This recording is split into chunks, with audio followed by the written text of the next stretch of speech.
So we've got all the roto done now.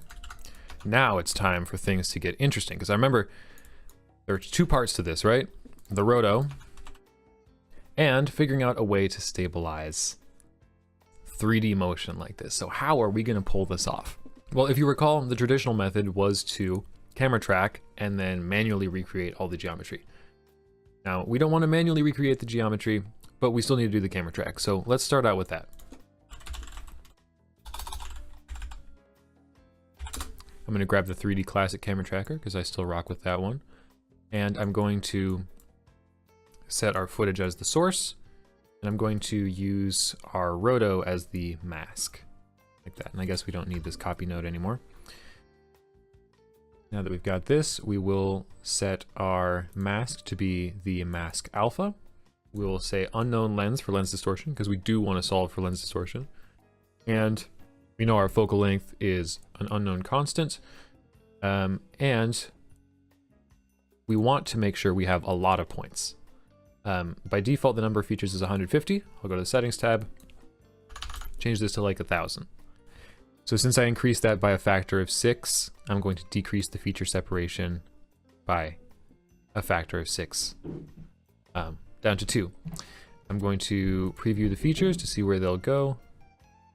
We probably want to erode our alpha a little bit so they stay away from the edges a bit more. Like that. That's good. And we do want to make sure, maybe lower the detection threshold a little bit so we can get some more features in there. That's looking good. And we want to check refine feature locations. Cool. Now let's let it cook. Okay, so we've got our points tracked now. And from here we can do a solve. So I'm going to go ahead and hit the solve button in the camera tracker menu. And it's going to do its thing quick. And there we go. So it's solved the locations of many of the points, and it has not figured it out for some of the other ones. And so now we can work on refining our solve. So I'm going to go over to the Auto Tracks tab. You can see our solve error here is 1.6 or so. Ideally, we'd like to get it around 1 or under 1, ideally. So I'm just going to go here. Well, we've got a bunch of them that are already unsolved or rejected, so we'll just go ahead and delete those. And following that, we can just sort of iterate on this. We're going to refine the solve, make sure focal length, position, and rotation are checked. Hit that. That should make a small difference at first. But then we can go in, adjust the minimum length. We want tracks that are sticking around for a while. Delete any that are rejected. Refine the solve. A little better. Now we're going to bring down the max error, bring down the max track error. Go ahead and delete the rejected. And refine. And we repeat this until we find the maximum number, until we find the maximum number of points that we can keep where we still get a good solve.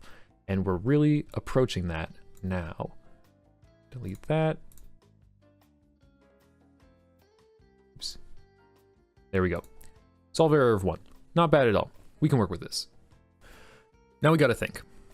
We've got our camera track, and the other piece of the puzzle, or the traditional method, is to have scene geometry. So let's try and figure out a way of recreating this without putting in any manual effort. We'll go over to the camera tracker tab, see what we have for options for exporting. Well, okay, we've got a point cloud, we have undistortion, we have camera. It looks like the point cloud is going to be our most useful option here, so we'll create that. I also do want to create an undistortion and a camera. We'll use those later. And now here, let's take a look.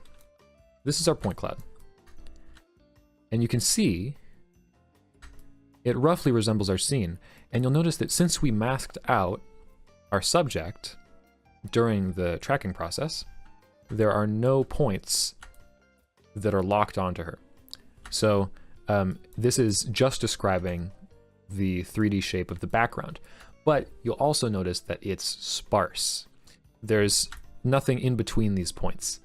So if you can imagine, if you can remember the demo that we did earlier, we couldn't really project video onto this and then play it back. Or could we? Let me show you a cool trick. So if we set up a quick scanline render here, like this. We'll plug in the camera, we'll plug in our point cloud, and then if we take a look at the render, you can see there are the points. And just before I go any further here, if you chuck down a reformat and set this to like a quarter scale, and plug that into the background of the scanline render, that'll just make it render at a lower resolution, and it'll make the next processing steps we have to do a little bit faster. So I've done that, and then I'll turn down the point size so that it matches its original scale. Now what? Well, a lot of empty space in between these points, right? But now we're working in 2D space, and so we have a lot more options for what to do with nodes as opposed to working in the 3D toolset. So let's use an in-paint node. Okay, we can plug that into our scanline render and set the fill region to source inverted alpha. Now, this is cool, but you look at this, like, what are we going to use this for, right? Well, we're not interested in the RGB data. We're interested in the depth data. Because if we in-paint the depth data, like this, now we have a pair of a complete depth image, densified depth image, and a camera. And with that pair, we can work out where every point on this screen is by using a depth to points node. I'll save now. Camera, image, and we can take a look. I will make sure this is actually inpainting everything so that we can see something in the 3D space. And now look at this. Now we have, it almost looks like a mesh, right? We've got this whole scene represented in a more dense way, but there are still holes, and there's still the issue that we can't really project. Well, we can kind of project onto this, but look. So what we could do here is put in a copy node, copy our Shift X to swap inputs. There we go. Copy our depth from the in-paint onto the image data from the image. Oh, and we are going to need to make sure that it's the same format, like so. And now we've sort of got our image projected onto those original points. But if we were to render this through our camera, you can see that there are a lot of holes. And the quality is not so great because the points are large. So if we try to decrease the point size, get better resolution, okay, this is looking nicer, but now we got more holes, so we increase the point detail, and now the render really starts to slow down. The more we increase the point detail, the longer this is going to take. And we're always going to have holes. And it's still not even fully high resolution. And not only does it not quite look very good from the direct head-on projection angle, but if we were to look at this through a frozen camera, like so, which would stabilize it, we get even worse artifacts like this over here. So how can we remedy this? This is where ST maps come in. ST maps are so cool. If you haven't heard of them, now's the time. My favorite way to get one is just to bring up this thing. you saw what I typed there, and then just steal this expression node and then delete everything. Although, if you want to just memorize the expression, it's x divided by root.width, y divided by root.height. That is, the red channel is goes from 0 to 1, depending on how far right you are, and the green channel goes from 0 to 1 depending on how high up you are on the screen. So it's a coordinate system, and this allows us to map a transformation to any image. So if we have a transform like this, we can do anything we want to this ST map, skew it, put it in the corner, whatever. And then if we use our CST map node, we can plug this in as our map, set the map channel to RGB, red and green, and then set the source to our image, and it will get mapped to that ST map. Now keep in mind, this STMap node doesn't know anything about the transform node here. It just sees this set of pixels as an input. And another nice thing about STMaps is that they are a continuous field. There's not any details that are present in the STMap that is necessary for the presence of the details in the mapped image. And what I mean by that is if I were to blur this STMap, what you might think would happen is that the resulting image gets blurred. But it doesn't. The outside edge gets warped, but the inside stays intact. And we can take advantage of this because, follow me on this. We take the STMap, we plug it in instead of our plate denoised image. And now what we're rendering down here, I shouldn't have deleted that, object, camera, we're rendering the STMap. And if you remember, we're allowed to blur the STMap and it won't compromise the quality of the final image. So we can render way less points, like this many, bring up the scale, well, maybe a little bit more, this many. Now we can blur it, like so, unpremultiply it, and we've got a completed STMap. And you'll see there's still some issues here. We can just increase the blur a little more to take care of that. And what do we got now? If we plug in our STMap to here, well, there it is. And the cool thing about STMaps as well is that with the C STMap node, you can run them either in forward or inverse mode. So the forward mode is going to sort of double the existing motion of the camera, which looks crazy. And that's also not properly working because we're currently generating a new point cloud every frame. We do want to just keep the one point cloud. So I'll put a frame hold after the depth of points. Put that there. And so now it's sort of doubling the motion that's in the frame. That's not what we want. But if we run it in inverse, check this out. It's all locked down. There's a bit of weirdness happening over here, but the background isn't moving. It's all locked down. And remember, we didn't have to do anything to do, like, you know, lining up the box or whatever, like, you know, going back here and making 100,000 little cubes for all of these pieces of wood and everything. No, it's all taken care of automatically. And there's some artifacts here. We can take care of that if we check interpolate. That's taken care of. There's some weird sort of waviness happening. Just increase the blur. We're all good. And look at how stable that is. Of course, the warping gets really bad by the end of the sequence, but if we simply set our frame hold to the last frame, then it looks normal on this frame. Well, relatively normal. And it gets weirder the further back we go. If we set a frame in the middle, this is going to be our reference frame. Sometimes it gets a little buggy here. You just have to sort of can delete the cache, and that does nothing. That's not even doing anything. Okay, sometimes the frame hold will get stuck like this. Like currently it's referencing frame, the last frame, 65, even though we have it frame held at 35. So there we go. Just gotta let it load. I'm in the 3D space. Maybe switching to that helps.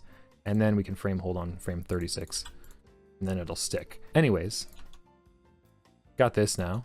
Look, we can set our reference frame wherever we want, and it keeps it stable.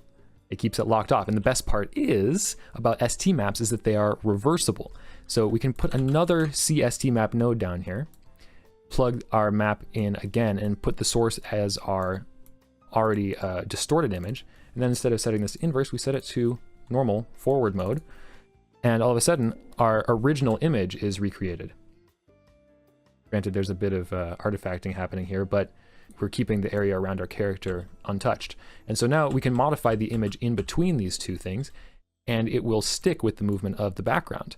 So I could go in here with a grade and put down a roto node and grade this patch over here to be, you know, brighter, and it doesn't exactly stick to the exact spot we wanted. But now that I've just done that, I don't have to animate that mask at all, and it'll stick with the background. Isn't that cool? And so now you see how this can be a pretty cool technique. All right. And so let's figure out how we can use this to do an in-paint. So if we look back at this third demo that we did, the stabilization one, we can see what our workflow is one more time, just to remind ourselves. We start with the original plate, we stabilize it, we do our time echo thing to it, and then we reapply the motion. Stabilize, then reapply. And if we look back at the file that we've just made, we're doing the same thing. We have plate, stabilize, and then reapply the motion. So all that's missing now is the time echo step. So let's try it. All we got to do is bring in our roto, and we want to use the lens distortion corrected version of our plate, so we'll plug that in. And actually, did you just notice that there is a bump in height when we apply the lens distortion? If we look at the lens distortion node itself, it's not doing that. What gives? Well, that's an ST map thing. Something to be aware of is that ST maps are very sensitive to bounding box changes. The bounding box of the footage that it is receiving and the bounding box of the ST map need to be the same. So the ST map was 2048 by 1080, and the lens distortion version, you can see it changed the B box to be 2045 by 1083. So that's not going to work. And all we need to do is put a crop after this, turn off black outside because that puts a little border around it. Now it's matching 2048 by 1080, 2048 by 1080. And if we look at the difference, crop off, crop on, big difference. And it could be a lot bigger of a difference too. So anyways, back to where we were. We're putting the roto down this pipe to our ST map. I'll hit K to bring up a copy node and put our alpha in. And now we've got it down here. We need it to be inverted, so I'm going to do that up here. Do an invert on the alpha, and I'll put the pre-mult on so we can see what's happening.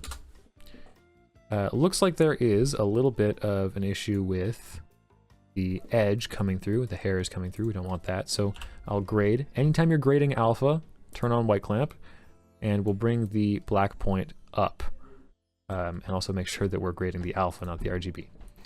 Bring that up. And that's looking good, and we want to erode it a little bit with a fast erode. And look at that, it's messing with the bounding box again, and it's doing weird things. Put a crop after, don't black outside. And now we're good. Just trying to include as little of the hair as possible. Cool. So now let's take a look at what the time echo does. Let's try it. Time echo. We'll say time echo. Take me to the last frame. Look at the last 65 frames and give me the average, please. And what do we get? Okay, well, we get the same thing that we got in the other thing. We still need to unpre-multiply. Let's do that. Unpre-multiply. And this is actually quite good. Look, let's look at the motion re-added version. And you can see, oops, nope, we still need to frame hold it like that. And now we can see this looks pretty darn good. It's almost exactly what we're looking for. There is our clean plate, sort of, and our original plate. We're getting there, but there are a lot of artifacts. So let's take a look at how to clean up these artifacts. Okay, so right off the bat, one of the largest artifacts, or one of the most noticeable artifacts that I'm seeing here is this sort of wiggling that's happening at the edge of the frame. And this is happening because we have points in our ST map render here that are leaving the edge of the frame. And as soon as they leave the edge of the frame, they're no longer contributing to the reconstructed map. So to remedy this, what we can do is actually just render in the scanline render, on the scanline render tab, there's a little overscan. And this will grow the bounding box of our render a little bit more, so it's rendering outside of the frame. And this will give us a little wiggle room here. Let's see if 50 pixels will work. And of course, we are going to have to crop our ST map to make it work for the CST map node. And look at that. The flickering, or the little bumping on the edge, is pretty much fixed. Next up, there's this big sort of black haze over here that I'm seeing. What is causing this? Well, let's just scrub through our pre-time echo pass here and see what's going on. There seems to be, well, a big black bar that's coming through here. And if you notice that, the alpha does not account for it. We've got a big hole here, but it's accounted for because there's a hole in the alpha, which gets negated by this unpremult down here, but we're not getting it up here. So where's this black bar coming from? It's coming from up top, where we have a lens distortion that is introducing a tiny little thing at the edge of the frame. And it's not in the alpha channel because we're overwriting the alpha channel with this copy node. So all we got to do here is just shuffle in an alpha channel before our lens distortion, because actually right now there is no alpha channel. And then make sure that we are clicking this little half circle here to white it out. And now we have our little edge here accounted for in the alpha, but we're still overwriting it with this copy node. So I'm going to go ahead and drop down a merge node, turn off the red, green, and blue channels, so we're just affecting the alpha, and then go ahead and set this to multiply. What we've got now is a merge between the two alpha channels. We have the hole here and the hole here. Let's see. It didn't fix it fully, but before, after, that did help, but there's still something here. What's causing that? Let's take a look. And I believe it is actually because of all of this extension that we have going on here. This is my mistake. I turned on interpolate earlier in this ST map to try and clean up the edges a little bit, but it wasn't really helping. So I'm going to disable that. Now we have this. Check again, and that helped a lot. This is before, after. Much cleaner. Although we did get a new artifact, which is these sort of striations at the top of the screen, horizontal lines. And this is caused by the sharp edge at the top of the screen. We don't want this. So what we can do is soften this edge by using a crop node. I'm just going to, before the lens distortion, crop. And we're going to use a soft crop. The softness here will bring in an edge like that.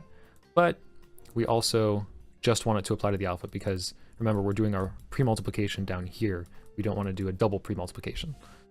So I'm going to use a copy node, just copy the alpha from the crop, leave the rest of the image alone. And let's see if that helped. Yeah, this is before, this is after. You can see there is a bit of a line here that got cleaned up. Okay, well, what else can we do? What other artifacts do we have? Well, there is a big hole down here. This is an example of a part that was not revealed during the duration of our original clip. You can see that little bit down there never gets revealed.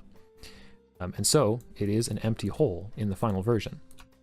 And in order to fix this, I'm just going to use an inpaint node, set to source inverted alpha, and that'll fill it in. We've pretty much got our background plate all inpainted now. Look at all this detail that we've gotten from behind the person. And it looks pretty good. But obviously, there's some areas like over here that don't look so good in this version. Luckily, we do have them in our original plate. They're not being obstructed by our character at any time. So let's try and merge our original plate with the in-painted area. And it's always a good idea to try and do this anyway. It's the principle of VFX is you touch the plate as little as possible. So we're going to try and use just the area that we need to cover up our subject from our in-paint. We're going to go ahead and just grab our alpha channel from up here where we did all this work on it to make sure it encompasses the entire character, and copy that to our output in-paint. And we've got that in there now. It's inverted, so we do want to invert it again. And now, oops, just the alpha channel. Now we can pre-multiply it. And we've got a patch that covers just the area of our subject. Let's go ahead and merge this over the top of our original plate. Put this over here for organization purposes. What are we looking like now, huh? Let's take a look. Well, it looks pretty good, but it's a little bit obvious that something has happened here, right? You can kind of tell. So what can we do to remedy this? Well, first things first, let's see if we can, well, there's some hairs visible here. Let's see if we can feather out the mat a little bit. For this one, I am going to use the filter erode because it lets us do a sort of blurry dilation. Set the method to Gaussian and expand it like so. Okay, that's looking better. Not as obvious anymore. However, you can still sort of tell that this area is a different color than the rest of the image. And that's because throughout the duration of the shot, if you pay close attention, the brightness does subtly change, the exposure. Or there's like, you know, glare hitting the lens, and it slightly changes the color of the image from the average color. What we have here is the average color. So how can we match this? Well, we could go in by hand and say, okay, this looks too dark. I'll bring up the gain on this grade. There, that looks good. And then now over here, it looks still too dark, so I'll bring up the gain more. But now it looks too dark on the top and too bright on the bottom. Maybe I can use a mask. Let's get Nuke to do this for us. How about that? Now, this is one of the coolest techniques I know how to do in Nuke, so pay attention because I use this like all the time. This is automatic color matching. So how do we do it? Well, here's the principle. We did like a manual version where we're adjusting a multiplication for matching the brightness between the patch and the background plate. So what if we had an image that we could multiply by instead of a single value that would perfectly describe how much brighter, how much darker the image needed to be in order to match perfectly with the background? Well, let's make that. So we need an in-paint node, and we need an identical in-paint node. I hit Alt-K there to clone it, and what I'm going to do is set the fill region to matte alpha, and we're going to set the matte to the alpha matte of our patch. And we're also, for this in-paint here, we're going to set the source to be this very same node. But for this other one, we'll set the matte to be the patch alpha again, but this time we'll set the source to our plate, our background plate. So now we've got these two, and let's take a look at what they're doing. The idea with these in-paints is, if we've got a patch, we will have something removed from, or something that's different from the original background plate. So in order to do a proper comparison between the two, we need to make those areas the same. We do that with an in-paint. This will in-paint the area where our different area is. So now we have two different images, our original background here and our patch plate, with the areas that are supposed to be different, both in-painted in the exact same way. And what this lets us do is compare the rest of the image. And we can see there is a difference in brightness, like especially over here. And so let's do the comparison. We do this with a merge node under the divide operation, and we'll hook this up, BA. We get an image like this now. If we were to multiply this B input by this divided output here, multiply, what we would get is exactly the A input of the divide. You can see this is the same as this. And this isn't that useful, but when it really starts to get useful is when we add a blur after the divide. Because you can see there's all kinds of little details in here, making it so that the multiplication will exactly match this A input here. But if we start to blur, what happens is that we only keep the low frequency changes in the image. You can see this isn't getting blurry because I'm blurring. This is getting blurry because the A or the B input here to our divide is blurry already. What it's doing now, if we turn off and on the multiply, is just doing a brightness adjustment to match it perfectly to the A input of the divide. You can see now, low frequency matches perfectly and the details are different. And so now, beauty is we can apply this to our patch over here,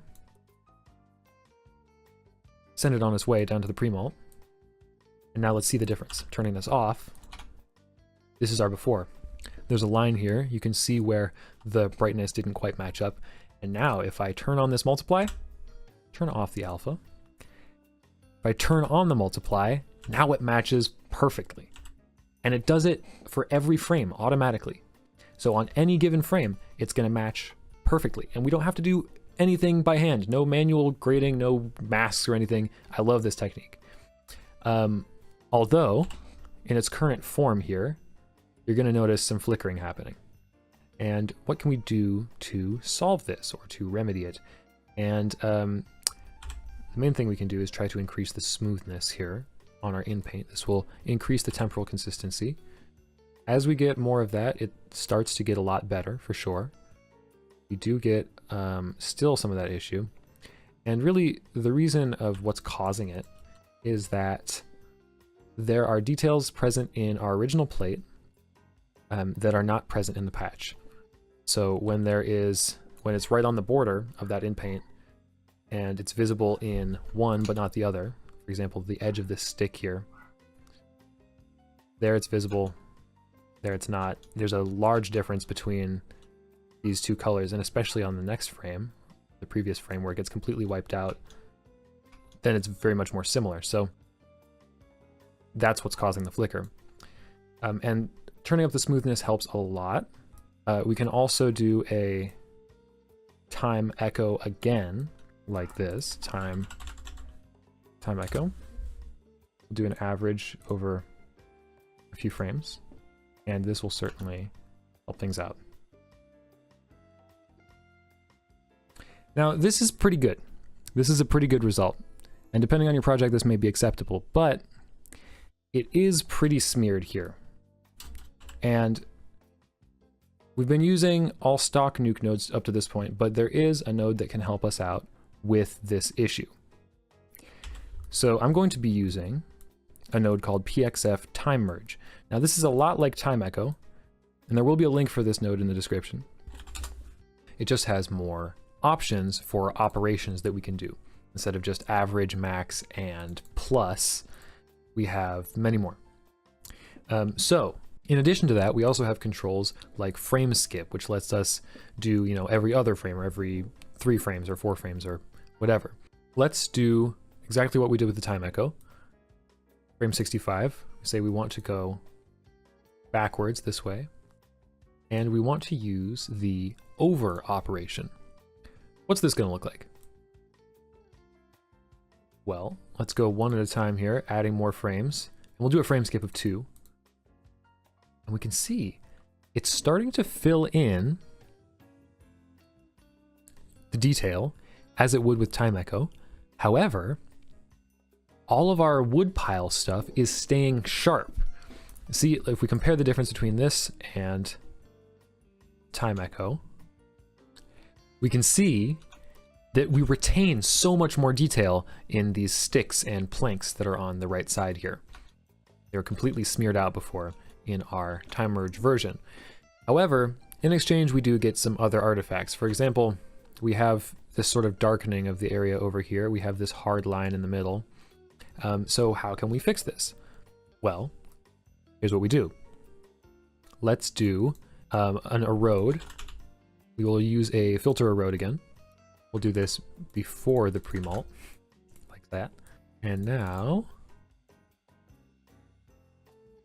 you can see that hard line in the middle just going away.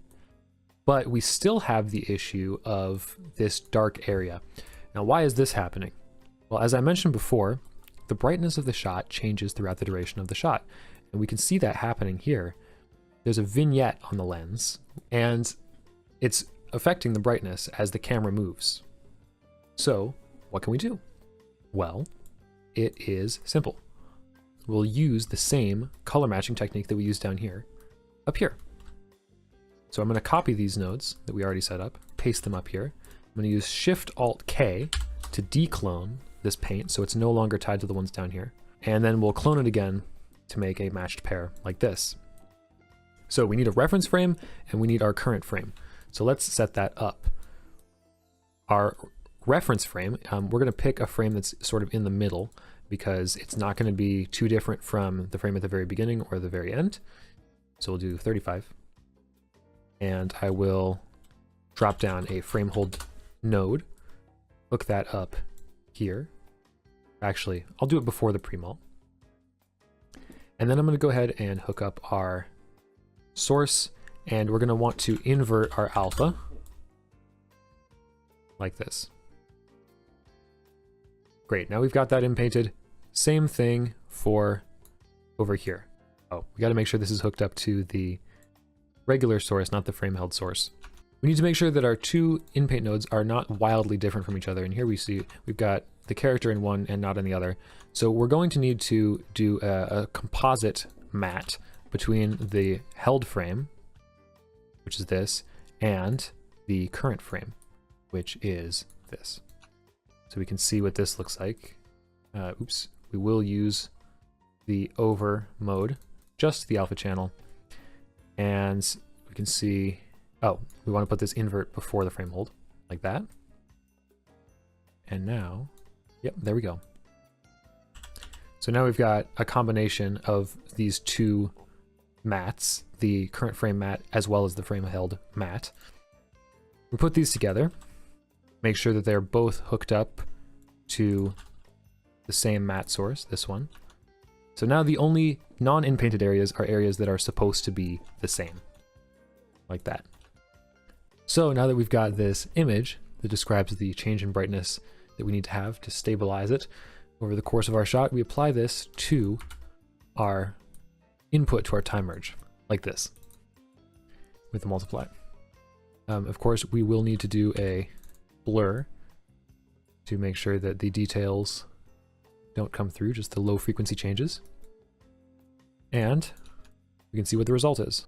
Oh, we will have a problem unless we uncheck the alpha.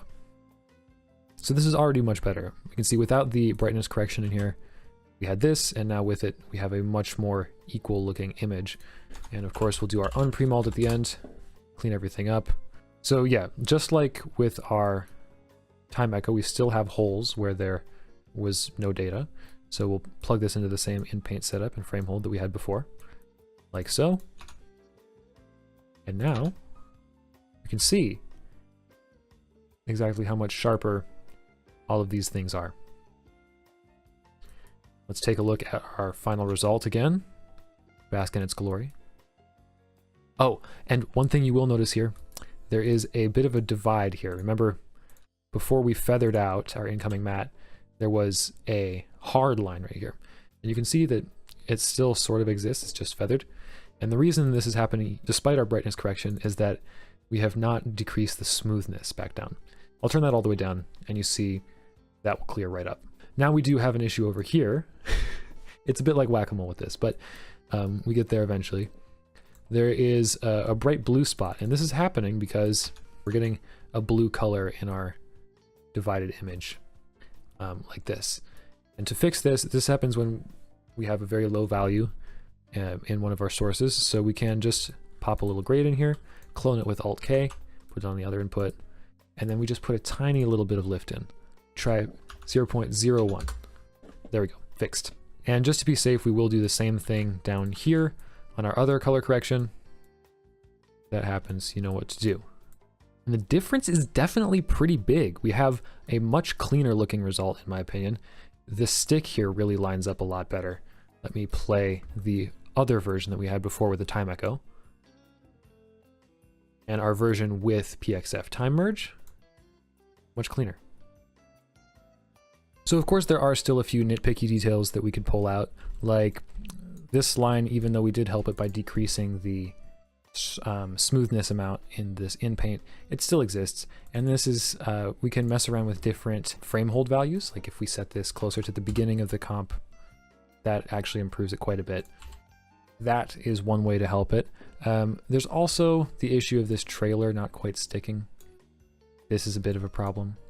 And there are a couple different ways to solve this.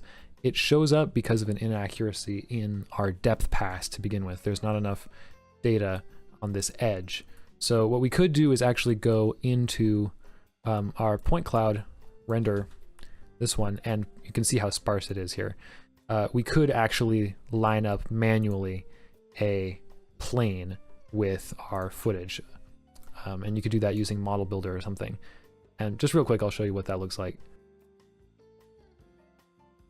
Now we've got a card at roughly the right depth, and we can just go ahead and export this, bake the selected geometry, and merge this into our little scene like this.